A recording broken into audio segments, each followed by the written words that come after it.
Good morning. मी स्वप्नाली. छोट्या छोट्या गोष्टींसाठी ना मी स्वतःला अप्रिशिएट करत असते. काल सकाळी मला उठून ऑफिसलाच जाऊ वाटत नव्हतं. असं वाटत होतं वर्क फ्रॉम होमच करावं.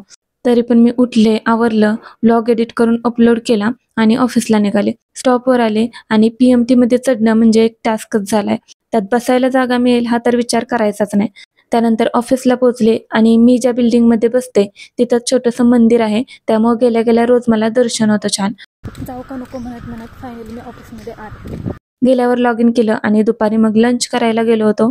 लंच करून माघारी आले आणि कालचा दिवस माझा खूपच प्रोडक्टिव्ह होता. कारण रोजचा मिनी व्लॉग, एक यूट्यूबचा लॉंग व्लॉग आणि ऑफिसमध्ये बऱ्याच ॲक्टिव्हिटीज पण कंप्लीट केल्या मी.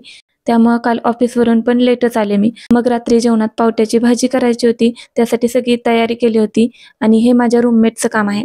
कांदा चिरून घेतला आणि आम्ही पावटा भाजून असं क्रश करतो, त्यामुळे चव जास्त लागते जरा. मग आधी भाजी शिजायला टाकली आणि शेंगदाण्याच्या कुटाशिवाय सातारकरांची कोणतीच भाजी पूर्ण होत नाही, त्यामुळे थोडंसं कूट.